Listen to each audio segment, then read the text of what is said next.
आप और प्राइस वाले जी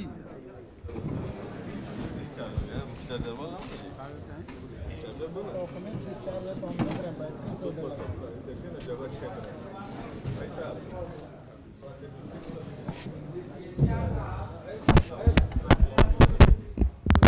हम लोग शुरू करें जी, कुछ बोलेंगे आप? आप लोगों को पूछना ठीक है ना।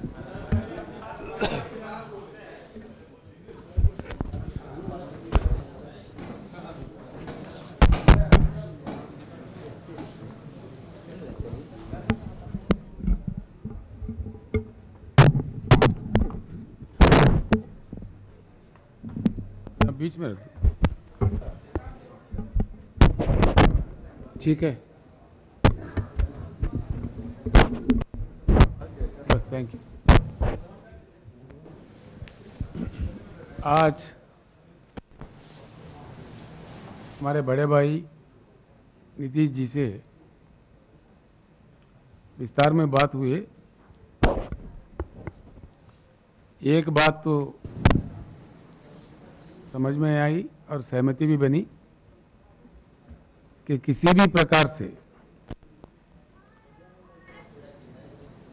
भाजपा सरकार को विदा करना है इस भारत से। इसलिए 8 साल हुए नरेंद्र मोदी जी प्रधानमंत्री बने हुए हैं। हर चीज में, हर सेक्टर में देश का विनाश हो रहा है। देश के हर वो आदमी परेशान है, बेहाल है। मैं आपसे भी अनुरोध करूंगा, आप लोग तो रोज मिलते हैं, नेता लोगों से पूछते हैं, सोचते भी है, लिखते भी है, हर चीज करते हैं। एक सेक्टर ऐसा हो जिसमें कोई सुधार आया हो इस देश में, किसी भी क्षेत्र में, किसी भी देश के भाग में या किसी भी सेक्टर में, in any of the sector of the country, वो चाहे पानी का हो, बिजली का हो, खेती किसानी का हो, दलित वर्ग का हो, पिछड़ा वर्ग का हो, महिलाओं का हो, किस चीज का सुधार हुआ है इस देश में? अगर किसी का भी सुधार हुआ होता तो देश का यह हालत नहीं बनता। डॉलर के प्रति रुपया का इतना गिरावट, मोदी जी से पहले 14 प्रधानमंत्री रहे, किसी भी समय इतना बुरा गिरावट नहीं हुआ जो आज हो रहा है। पहले ब्रेन ड्रेन होता था, हमारे पास मौके नहीं मिल रहे थे तो ब्रेन ड्रेन होता था, विदेश में लोग चले जा रहे थे, हमारे बुद्धिजीवी। आज जिस प्रकार का नीतियां बन रहा है उसको लेके कैपिटल ड्रेन हो रहा है, सारा ही पूंजीपति भाग रहे देश से, देश का बड़ा बुरा हाल हो रहा है। हम सब लोग गवाह है, 13 महीने किसानों को क्यों आंदोलन करना पड़ता है इस देश में। बहुत ही महान देश है हमारा, भगवान ने, प्रकृति ने काफी संपत्ति दी है। हमारे नदियों में 70,000 टीएमसी पानी बहते हैं। आज तक देश ने सिर्फ 20-22 हजार टीएमसी ही इस्तेमाल किया है। और वाटर वार्स होते हैं, जल युद्ध होते हैं, क्यों होने लगते हैं? बिजली 4 लाख मेगावाट के ऊपर बिजली की उपलब्धि देश में है, लेकिन देश को, किसानों को भी, आम लोगों को भी, उद्योगों को भी, हर किसी को भी बिजली के लिए तरसना पड़ता है। क्यों तरसना पड़ता है? जिन चीजों की उपलब्धि है उनको भी लोगों के लिए किया नहीं जाता है, फिर क्या किया जा रहा है इस देश में? हर एक चीज में इकोनॉमी तबाह हो गई, कर्जा बढ़ गया देश का, रूपी वैल्यू गिर गया, प्राइस राइज हो गया, डीजल, पेट्रोल, खाद, हर चीज का दाम बढ़ गया, गरीब आदमी परेशान है, किसान आंदोलन पे है, और नीतियां, देश के रक्षा करने वाला हमारा डिफेंस सिस्टम इतना मजबूत सिस्टम रहा। कई प्राइम मिनिस्टरों ने युद्ध लड़े, कामयाब हुए, खड़े रहा भारत। लेकिन आज इतना बड़ा डिफेंस पॉलिसी बदल रहा है, अग्निपथ जैसा मामला ला रहा है, किसी से संपर्क नहीं, विपक्षियों से कोई बातचीत नहीं, नीतियां बदल रहे मनमानी। उसका अंजाम क्या होगा? आज किस सेक्टर में आया है? पीने का पानी तक उपलब्ध नहीं करा सकते हम लोग। किल्लत है पूरे देश में। जहां किसी राज्यों ने प्रयास किया वहां जो कुछ भी हुआ, लेकिन केंद्र सरकार की नीति से नारा के सिवाय कोई काम असल में आता ही नहीं, उपलब्ध होता ही नहीं। यहां तक के देश के राजधानी दिल्ली में पानी की उपलब्धि नहीं है 75 साल के आजादी के बाद। आज हमारे कई मित्र हर दिन पानी खरीदते हैं दिल्ली शहर में। दिल्ली शहर में भी पावर नहीं मिलता, 24 घंटा नहीं मिलता। कई हिस्सों में, दिल्ली के हिस्सों में पावर काटा जाता है हर दिन। ये क्या हो रहा है? ये चीज ऐसे है, 8 साल यानी कि मोदी जी के जो कालखंड उनके लिए दिया था जनता ने 10 साल का, उसमें 80% समय खत्म हो चुका है। अब उनके नीतियां क्या है साफ देश के सामने आ चुके हैं। उनका क्या कैपेसिटी है, क्या कैपेबिलिटी है, उनका चलाने का ढंग क्या है, देश को किस प्रकार से साथ लिए जा रहे हैं, ये सारे देश के सामने आ चुके हैं। आज मैं एक ही बात आपको कहना चाहूंगा, केंद्र सरकार के नाकामियों की वजह से आज काफी नुकसान हुआ देश का हर सेक्टर में। साथ ही साथ जो राज्य काम कर रहे हैं अपनी जगह अच्छा खड़े होकर काम कर रहे हैं, कुछ एक अलग नीति बना के फेडरल सिस्टम को पूरा खत्म करके, FRBM एक्ट में तोड़ मरोड़ करके जो संसाधन मिलने चाहिए जो राज्यों के अधिकार में है उसके वो छीना जा रहा है। जो अपने आप विकसित होना चाहते हैं राज्य, जो जहां प्रयास हो रहा है उनको भी काटा जा रहा है। क्या वजह है इसका, क्या कारण है? कोई बताएंगे? जवाब है केंद्र सरकार के पास? एक तो यह है विकास का कोई नाम ही नहीं, सिर्फ नाराबाजी है। कौन सा एक नारा जो सफल हुआ देश में? 222 तक हर गरीब का अपना मकान होगा, ये मोदी जी का खुद का वादा है। क्या सफल हुआ? मिला सबको मकान? किसानों का आय डबल कर दिया जाएगा। किसानों का इन्वेस्टमेंट डबल हो गया, लागत डबल हो गया, आय कहां डबल हुआ? बेटी पढ़ाओ बेटी बचाओ, हर दिन रेप होते सौों के तादाद में। किस वर्ग का विकास हुआ, किसका रक्षा हुआ? और इसको, इन सब चीजों को छोड़ के एक दूसरी बहुत बड़ी खतरा बात, देश के लिए बहुत बड़ा खतरा ये लोग खड़ा कर रहे हैं, जो धर्म की बात को लेके लोगों को भावुक बना करके अपने चिल्लर पल्लर राजनीति लब्धि के लिए सारे देश को टूटा जा रहा है, तोड़ा जा रहा है। ये कहां तक सही है? इससे देश का कितना बड़ा खतरा बनेगा आगे चल के? देश का क्या होने वाला है? अंतर्राष्ट्रीय स्तर पर क्या होगा? हालात यहां तक बिगड़ रहा है कि विदेशों में हमारे दूतावास के प्रतिनिधि को बुला के माफी मांगा जा रहा है। ये कितनी बड़ी शर्म की बात है। इसके भलाई के लिए ये काम किया जा रहा है। आज जिस प्रकार से धर्म के नाम पे लोगों को तोड़ने का, समाज को तोड़ने का, एक अच्छे भारत को खराब करने का जो प्रयास हो रहा है, ये कहां ले जाएगा अपने देश को? इसीलिए इकोनॉमी भी खत्म, कर्जा बढ़ गया, रुपी वैल्यू गिर गया, प्राइस राइज हो गया, किसी सेक्टर में सुधार नहीं आया, ना पीने का पानी मिला, ना सिंचाई का भरपूर पानी मिला, ना गरीबों का कोई अच्छा देखभाल हुआ। तो किसका लाभ हुआ, किसका फायदा हुआ? फायदा कुछ नहीं हुआ, विनाश हुआ। और साथ ही साथ बहुत बड़ा खतरा, धर्म के नाम पे दुनिया को तोड़ के, लोगों को तोड़ के। सबसे बड़ा बात है मेक इन इंडिया। क्या है नतीजा मेक इन इंडिया का? हमारे बच्चे जो पतंग उड़ाते हैं उसके मांझा तक चाइना से आता है, नाखून काटने का नेल कटर तक चाइना से आता है, शेविंग ब्लेड तक चाइना से आता है। राष्ट्रीय ध्वज भी हमारा तिरंगा चाइना से बनाया हुआ इंपोर्ट करते हैं। कहां गया खादी हमारा? हमारा बुनकरों का क्या हाल है? क्या हो रहा है? फिर मेक इन इंडिया किधर गया? उसका क्या नतीजा निकला? सही सवाल अगर हम अपने दिल से पूछे, हुआ कुछ नहीं है, विनाश ज्यादा हुआ है और आगे बहुत बड़ा खतरा इस देश के लिए खड़ा हो रहा है। इसीलिए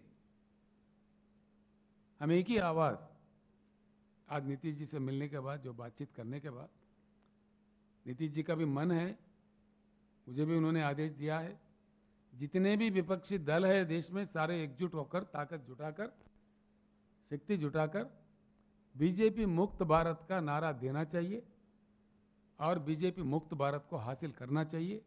तभी देश फिर से खड़ा हो सकता है, आगे बढ़ सकता है, अंतर्राष्ट्रीय स्तर पर एक अच्छा अपना स्थान बना सकता है।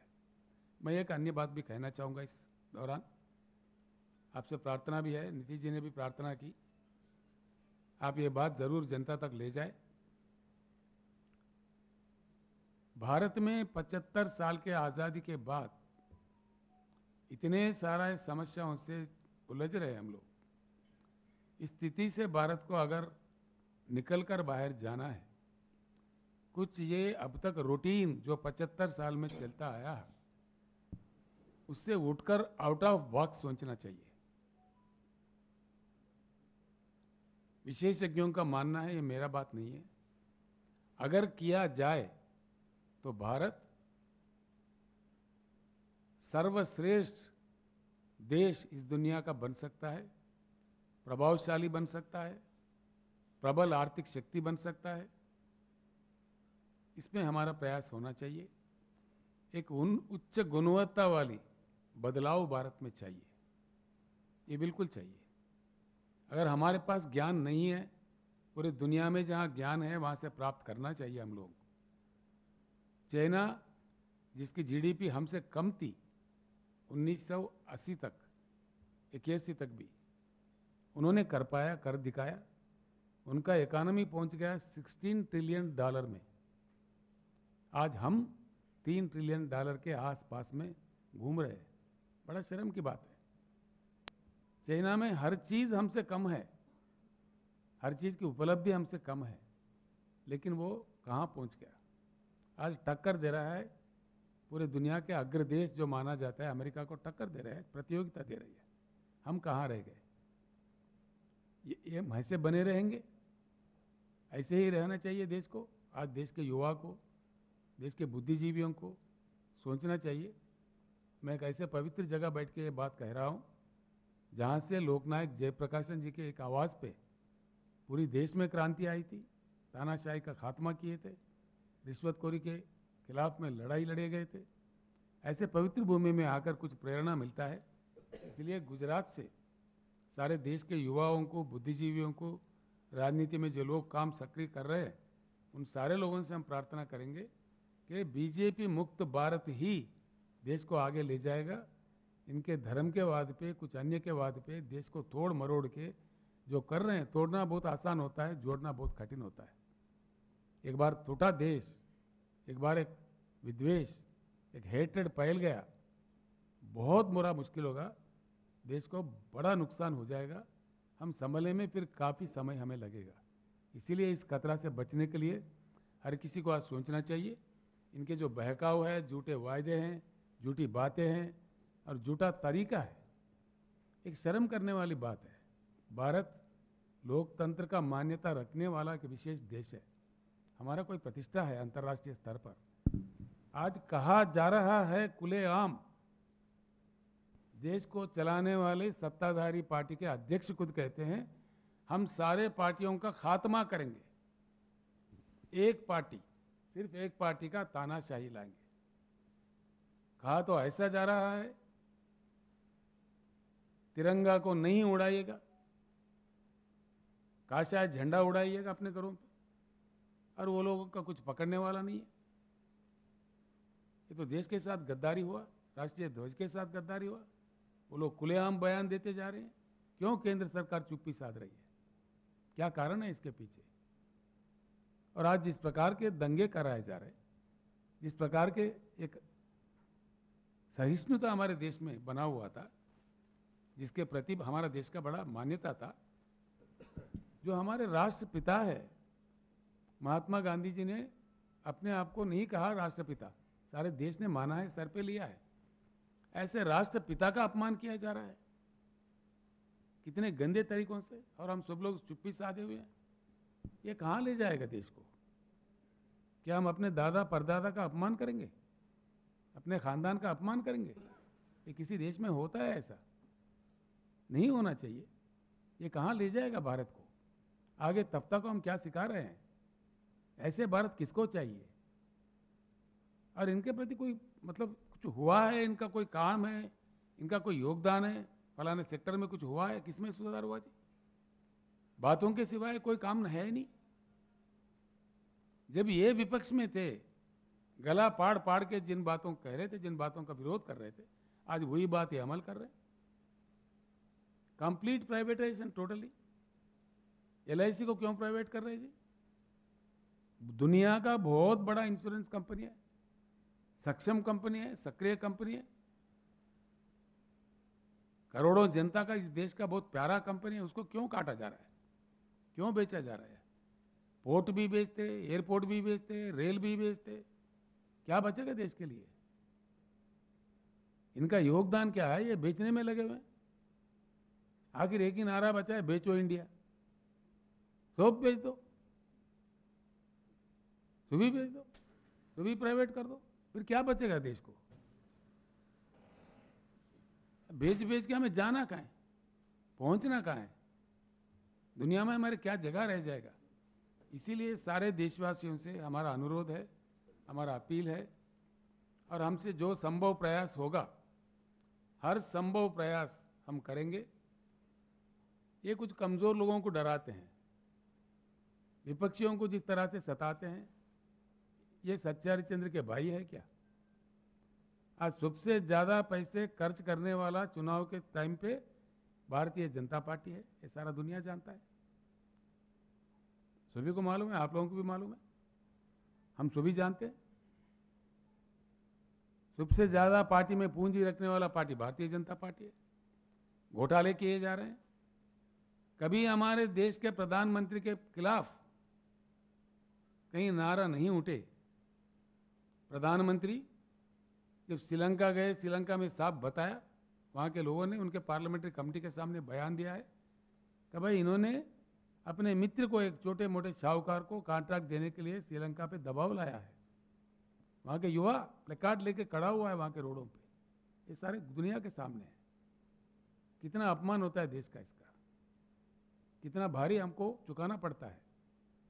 देश का गरिमा, देश का प्रतिष्ठा किस प्रकार खत्म हो रहा है। और प्रधानमंत्री अमेरिका में जाके, जब अमेरिका अध्यक्ष का चुनाव होता है, इतना गलत कदम है। अमेरिका अध्यक्ष के चुनाव के प्रक्रिया में हमको हस्तक्षेप करना चाहिए? डिप्लोमेटिकली कितना रॉन्ग स्ट्रेटजी है। और इन्होंने साफ कह दिया, अब की बार ट्रंप सरकार। ये क्या अहमदाबाद कारपोरेशन इलेक्शन है कि अमेरिका इलेक्शन है? क्या समझ के देश को दांव पर लगा रहे थे? वो आज हारे हुए हैं, दूसरा आके बैठा है।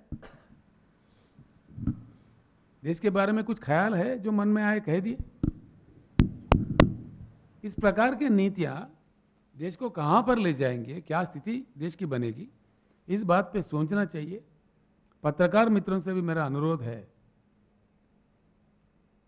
आप देश के प्रति जरूर कदम उठाना चाहिए। आप लोगों को जरूर सोचना चाहिए, देश में चेतना लाना चाहिए। जिनको जानकारी नहीं है उन तक बात पहुंचाना है। आप हमारे लोकतंत्र का फोर्थ स्टेट है, आपका मान्यता है। मैं बार बार दिल से आपसे प्रार्थना करता हूं कि आप लोगों को भी लगना चाहिए। जब कभी इमरजेंसी सिचुएशन, इमरजेंसी जैसे सिचुएशन में पत्रकारिता का, फोर्थ स्टेट का, इस देश का क्या रोल रहा, आप एक बार याद कीजिए। आप फिर से एक बार आपको लगना चाहिए। मेरा आपसे अपील है। And I now welcome you to for any question. Sir, ये जो बार 118 ये आपने शुरुआत कर दिया ऑपोजिशन यूनिटी का आज one at a time. Rao sahab, आपने ऑपोजिशन यूनिटी का शुरुआत किया, आप हैं, नीतीश जी की पार्टी है, तेजस्वी की पार्टी है, तो क्या आप अपील करेंगे सारी पार्टियों को एक मंच पर आने के लिए? दूसरा कि इसके पहले हमने देखा है कि थर्ड फ्रंट का जो भी प्रयोग रहा है वो विफल रहा है, तो क्या कांग्रेस भी ऑन बोर्ड रहेगी तभी एक चैलेंज दे सकते हैं जो आप बीजेपी मुक्त भारत कर रहे हैं या नरेंद्र मोदी को चैलेंज करने के लिए? और क्या उसकी अगुवाई नीतीश कुमार के हाथ में आप लोग दे सकते हैं या कोई और अन्य नेता होगा, क्योंकि नेता तमाम हैं? एक ही बात आपको मैं जवाब देना चाहूंगा, हम जो इस बात में एकजुट है इसको लेके हर संभव प्रयास करेंगे। कुछ ही दिनों में आपको इसका नतीजा देखने को मिलेगा। लेकिन नेता कौन होगा? आपको इतने घबराहट क्यों है? हम चुनेंगे जब समझ आएंगे, वक्त आएंगे। लेकिन आपने अभी आपने इतनी सिंपल बात है, समस्याएं, मैंने आपका जवाब दे चुका। सर एक सेकंड, अभी आपने आपका इतनी जवाब दे चुका है। समस्याएं बताई मैंने आपको अभी जवाब दे चुका है। हम्म। हमारी बैठक होगी, विस्तार में हम बात करेंगे, जरूर किसी एक नेता चुनेंगे। आप घबराहट क्यों है? और कांग्रेस ऑन बोर्ड रहेगी? मैं जो कह रहा हूँ विस्तार में बात होगा, उस बात के बाद कौन साथ होगा कौन नहीं होगा उसका निर्णय लिया जाएगा उस बैठक में। राव साहब, हमें कोई जल्दी नहीं है। राव साहब, अभी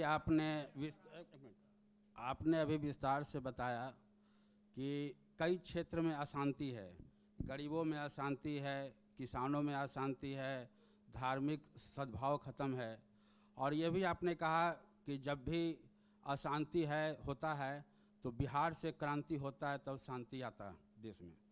तो अभी चारों तरफ अशांति है। बिहार के पावन धरती पर आप बैठे हैं और मुख्यमंत्री नीतीश जी बैठे हुए हैं, जेपी के नेतृत्व में आंदोलन में भाग लिए, तो क्या आपको ऐसा लगता है, आपके अंदर ऐसा मन में विश्वास है कि जिस पवित्र स्थान पर आप बैठे हुए हैं, यहाँ से देश की राजनीति को एक नई दिशा मिलेगी और जो आप शांति चाहते हैं हर क्षेत्र में, जो देश के हित में चाहते हैं, वहाँ एक नई रोशनी मिलेगी? मैं आपसे एक बात कहना चाहूंगा, इस देश का दुर्दशा ये है कि देश के कुछ भागों को या कुछ राज्यों को बीमारू राज्य का करार दिया गया है। बड़ा दुर्भाग्यपूर्ण बात है। कुछ राज्य हमारे देश के बीमारू नहीं है, जिन्होंने ये बात कहा है उनका दिमाग बीमारू है। जब देश है, राष्ट्र एकता है, राष्ट्रीय भावना है, किसी राज्य को बीमारू नहीं रहना चाहिए, उसको ऐसा अधूरा नहीं भी छोड़ना चाहिए। विशेष नीतियां बनना चाहिए। हमारे बड़े भाई नीतीश जी कई सालों से, कई दशकों से प्रयत्न में लगे हुए हैं कि बिहार को विशेष राज्य का स्पेशल कैटेगरी मिलना चाहिए। काफी डिमांड उन्होंने किया है। हमने उनको पार्लियामेंट में कहते हुए भी सुना है, ये बात बाहर भी सुना है।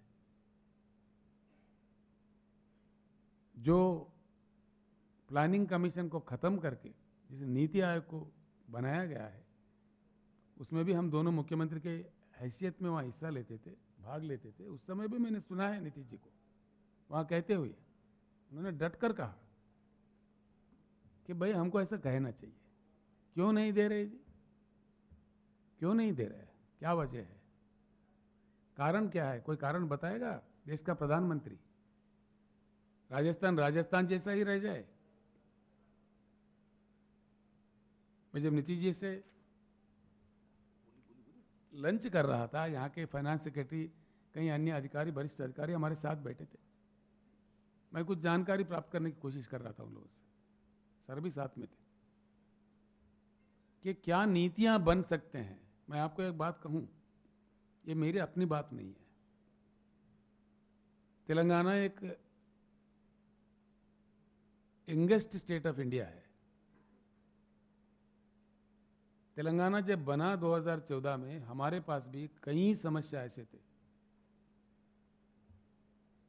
बिजली की बड़ी किल्लत थी, बहुत ही किल्लत थी। कब आता कब जाता भगवान जाने। हर दिन हजारों मोटर जलते थे किसानों के। बिजनेस तो सबसे ज्यादा था, कन्वर्टर, जनरेटर, स्टेबलाइजर, बहुत बड़ा बिजनेस था उन लोगों का। मोटर वाइंडिंग करने वाला का भी इतना बड़ा बिजनेस था। लेकिन आज तेलंगाना में एक 6-7 साल के प्रयास के बाद, कठिन प्रयत्न के बाद 24 घंटा करंट हम देते हैं जी हर सेक्टर को, उच्च गुणवत्ता वाला बिजली हर सेक्टर को देते हैं। और ये मेरा बात नहीं है, आंकड़े भी मेरे नहीं है। पार्लियामेंट में मंत्री जी, केंद्र सरकार खुद बताती है, उड़ीसा में, छत्तीसगढ़ में जो पावर के कंपनियां, जनरेटिंग स्टेशंस बन के है, किसी न किसी बहाने उनको स्ट्रेस्ड एसेट्स कह के पार्लियामेंट में स्टेटमेंट दिया जाता है। 30,000 मेगावाट क्षमता रखने वाले कारखाने जो बटन दबाने पर बिजली दे सकते हैं, एनसीएलटी, किनसीएलटी, पिनसीएलटी, एक बुरे बुरे नीतियों के अनुसार वो फंस गया है। क्या हो रहा है देश में? किसानों को क्यों तंग किया जा रहा है? किसानों को क्यों परेशान किया जा रहा है? इसके पीछे क्या है? बड़ा षड्यंत्र है। जैसा मैं कह रहा था, देश को पूरा प्राइवेट प्राइवेट प्राइवेट बेचो इंडिया चल रहा है, ऐसे किसानों को भी बेहाल कर देंगे। उनकी पैदावारी नहीं खरीदेंगे, सही नाम नहीं देंगे, किसान के साथ झूठे वायदे करेंगे, इनकम डबल करेंगे, छोड़ देंगे। 13 महीने जब चुनाव आते हैं तो मीठी मीठी बातें करेंगे, माफी मांग लेंगे, चुनाव खत्म हो गया तो झूठी बातें कहेंगे। क्या हो रहा है जी? प्रधानमंत्री जी किसानों से खुद माफी मांगे थे, क्या हुआ? इतने महीने बीत गए, क्या हो रहा है? केंद्र सरकार के पास इतना भी हौसला नहीं है कुछ बात कह सके किसानों को, इस देश के किसानों को? क्या हो रहा है देश में? अगर किया जाए, ये बात मेरा नहीं है जी, विशेषज्ञों का है, शास्त्रज्ञों का है। 2 साल के अंदर जगमगाता हिंदुस्तान को दुनिया के सामने पेश किया जा सकता है। ये क्षमता है देश में। Bad power policy, because of the bad power policy adopted by government of India. मैं आपको एक बात कहना चाहूंगा, हमारे पास तेलंगाना में ये कोयला खान है जिसके हम ओनर है, तेलंगाना राज, जो सिंगरेनी कॉलरीज के नाम से जाना जाता है। हमें मिलता है जी कोयला 3,800 रुपए में 1 टन मिलता है हमारे जनरेशन स्टेशन को, जबकि हमें केंद्र सरकार से हुक्म आता है 25,000 में 1 टन खरीदना पड़ेगा आपको, आप नहीं करोगे बंद करेंगे सप्लाई कोयल इंडिया से। क्या षड्यंत्र है इसके पीछे? कितने लाखों करोड़ का घोटाला है ये? क्यों मजबूर किया जा रहा है? हमने सवाल किया है, हमने हमारे असेंबली से कहा दिया है प्रधानमंत्री को, भाई हम नहीं खरीदेंगे, जो मर्जी आप कर ले, जो कार्रवाई आपको करना कर ले, लोकतंत्र है, हम पे जबरदस्ती नहीं टोकना चाहिए, हम नहीं खरीदेंगे। जब हमारे खुद के कोयला खाने से हमको 4,000 के अंदर कोयला मिलता है, 25,000 30,000 में खरीदने के लिए केंद्र सरकार किसी राज्य को मजबूर करता है, क्यों? क्या वजह है? इसके पीछे बहुत बड़ा षड्यंत्र है। मैं अपने किसान भाइयों को बताना चाहूंगा कि किसान मजबूर हो जाए, पावर बिल बढ़ाया जाए, उसका फसल नहीं खरीदा जाए, बेहाल होकर किसान छोड़ दे, और सारे जमीन खरीदने के लिए इनके मित्र तैयार हैं, करोड़ोंपति। एक ही चीज बचा हुआ है, खेती किसानी इस देश में, उसको भी ये लोग कारपोरेट करना चाहते हैं, कारपोरेट कंपनियों के हवाले कर देना चाहते हैं। ये बड़ा बदनसीब बात है। इसीलिए हर किसान को जागना चाहिए, हर किसी को जागना चाहिए, हर बुद्धिजीवी को जागना चाहिए, इन षड्यंत्रों को पहचानना चाहिए और इसके समाधान निकालना चाहिए। इसीलिए हम कहते हैं, हम यूं ही नहीं कहते कि बीजेपी मुक्त भारत, बीजेपी से खतरा है इस देश को, इस खतरा को समझे। क्यों बेहाल परेशान किया जा रहा है किसानों को? प्रधानमंत्री जी खुद माफी मांगे, उसके बाद समस्या सुलझता नहीं है, फिर किसान आंदोलन पे क्यों उतर रहा है?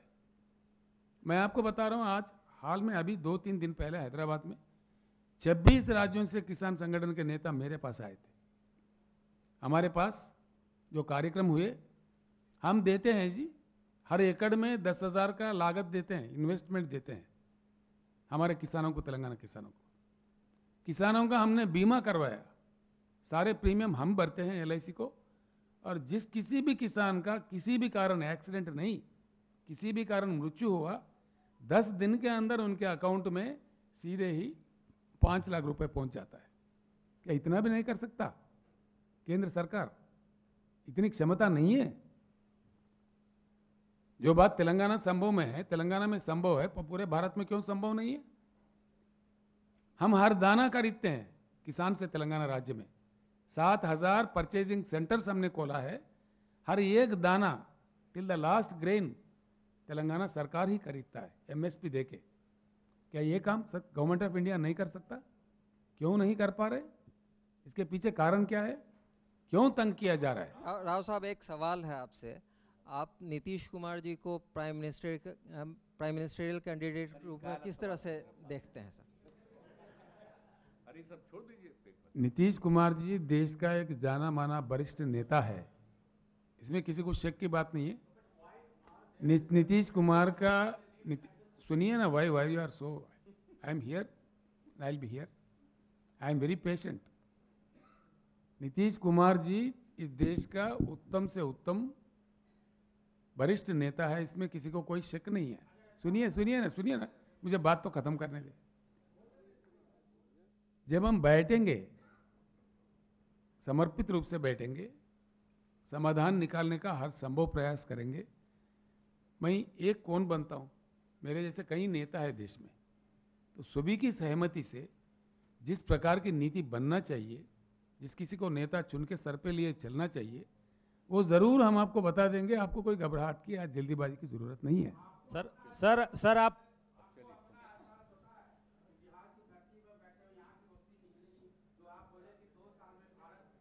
सर आप संपूर्ण भारत में विपक्षी एकता की बात आप कर रहे हैं सर। देखो, कह रहे हैं कि संपूर्ण देश में संपूर्ण विपक्ष की एकता की बात आप कर रहे हैं। जी क्या है? तो आप जिनको हराने की बात कह रहे हैं कि मैं नहीं सुना जी। सर आपने कहा कि पूरे देश में संपूर्ण विपक्ष को हम एकजुट करेंगे, संभव प्रयास करेंगे, और 2024 में जिनको हराने की बात कर रहे हैं तो मैंने कहा प्रयास करेंगे। ठीक है सर, उसी प्रयास लोग में हमारे साथ मिलके आएंगे, मिलके चलेंगे। आप जो नहीं आएंगे उनको छोड़ के जिनको चलेंगे। 2024 में हराने की बात कर रहे हैं उनके पास एक चेहरा है।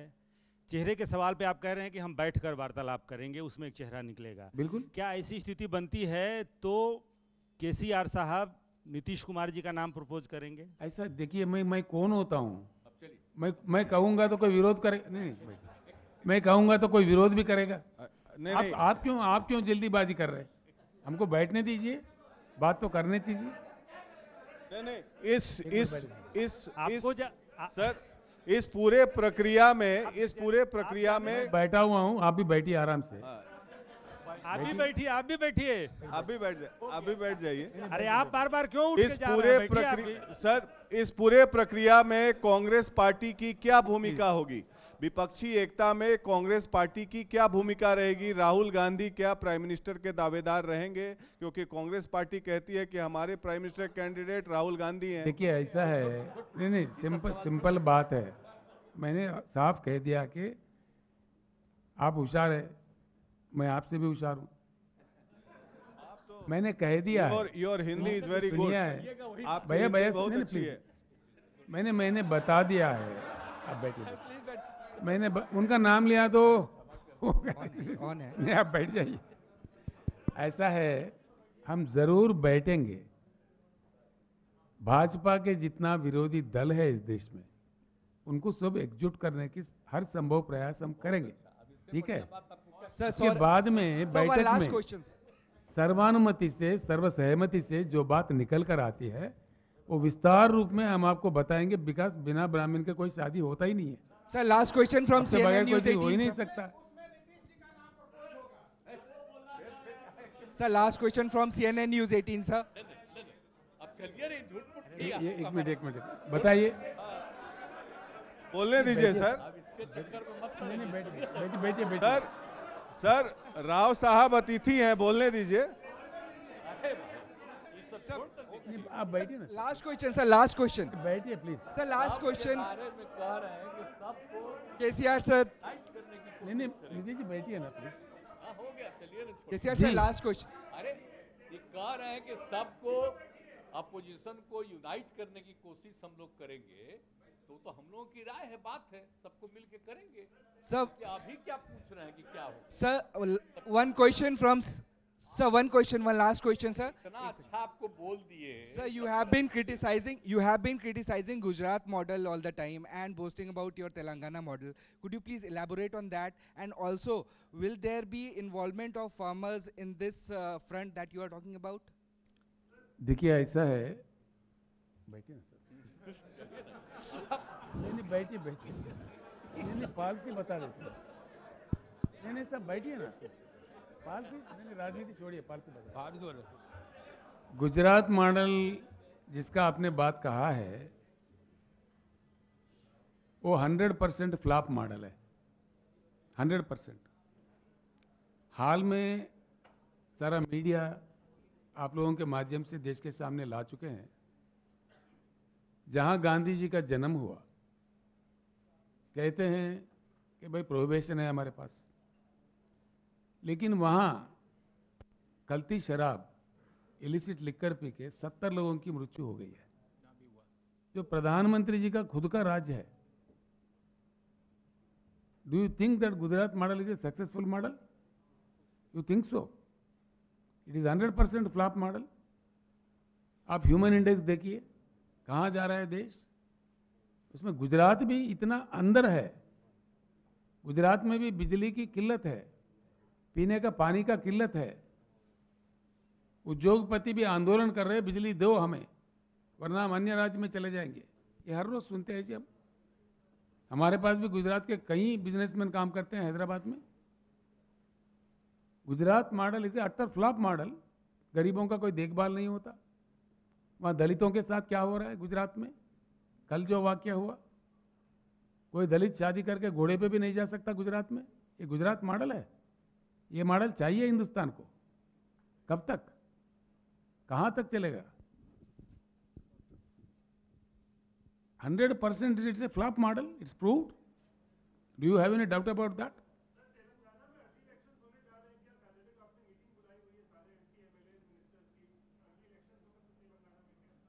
मैं कोई ज्योतिष नहीं हूं जी।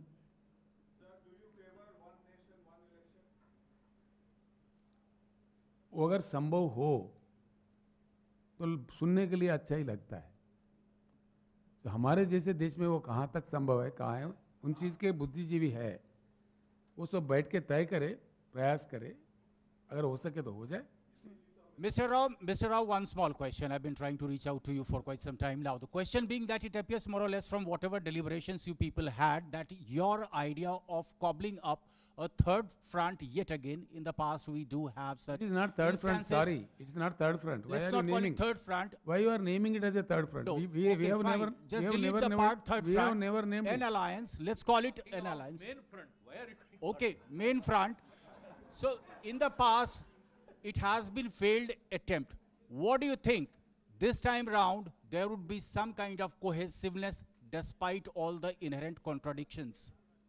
देखिए ऐसा है, आपका सवाल का मैंने जवाब दे चुका है। पीछे जो परिणाम हुए, जो फ्रंट्स फेल हुए हैं, ये सारा देश भी जानता है, राजनेता भी जानता है, हर कोई जानता है। इसीलिए हम कह रहे हैं, भाजपा से जो खतरा सामने आ रहा है, जो उभर रहा है, उस खतरे से इस देश को बचाने के लिए हर संभव प्रयास, अच्छे प्रयास, उच्च गुणवत्ता वाला प्रयास हम सब मिलकर करेंगे। उससे क्या बात निकल कर आती है देश के सामने, आप थोड़ा सब्र से काम करें। सर, बिहार में सरकार फ्रंट है भाई,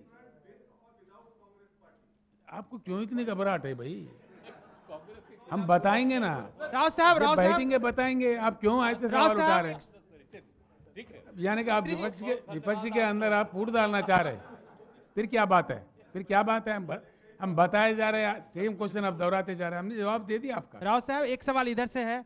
बिहार में सरकार बनते ही जिस तरीके से यहाँ पे केंद्रीय एजेंसी का छापे पड़ रही है, कई सवाल जो हैं उप मुख्यमंत्री तेजस्वी यादव हैं, वो भी सीबीआई, ईडी, आईटी पे उठा रहे हैं। आपका क्या कहना है इस पे? देखिए, जिस प्रकार विपक्षी दल के नेताओं के ऊपर हमले हो रहे हैं, फर्जी भी है, झूठे भी है, बहुत सारे सताने के लिए राजनीतिक कारणों से किया जा रहा है, ये सारा देश जान गया है। सारा देश। एक कार्टून आया था बिहार में जैसा सत्ता परिवर्तन हुआ तो कार्टून आया, एक बस है जिसके ऊपर लिखा हुआ है ईडी, सीबीआई और कुछ क्या पता नहीं क्या क्या, आईटी। अधिकारी भाग रहा है, उनके मिसेस पटलून पकड़ के, वो पैंट तो पहन के जाओ। ये कार्टून आया जी, सारा देश हंस पड़ा इस पे। यानी कि इस एजेंसी का भी, कॉन्स्टिट्यूशनल बॉडीज का भी कितना अपमान इस देश में हो रहा है। उनका जो मान्यता है, उनको किस प्रकार का राजनीतिक कारणों के लिए इस्तेमाल किया जा रहा है, सारा देश जान चुका है। आप लोग भी बखूब जानते हैं हमसे, ये जो भी हो रहा है गलत हो रहा है, ठीक नहीं हो रहा है। So do you think that consent of the CBI should be withdrawn in Bihar as it happened in other states? नहीं, it should be withdrawn everywhere. Okay. Law and order is a state subject. जो जहां चाहे घुसपैठ करे, षड्यंत्र करे, डिक्टेटरल stunt चलाए। और दूसरी बात मैं कहना चाहूंगा आपको, जो भी एक पार्टी लाएंगे, एक ही ध्वज लाएंगे, एक ही मैं रहूंगा, मैं पन्ना, मैं का घर हमेशा खाली, ये होता हुआ दिखा हमारे पुराणों में भी, हमारे इतिहास में भी, अब भी बिल्कुल होके रहेगा। आपको धन्यवाद।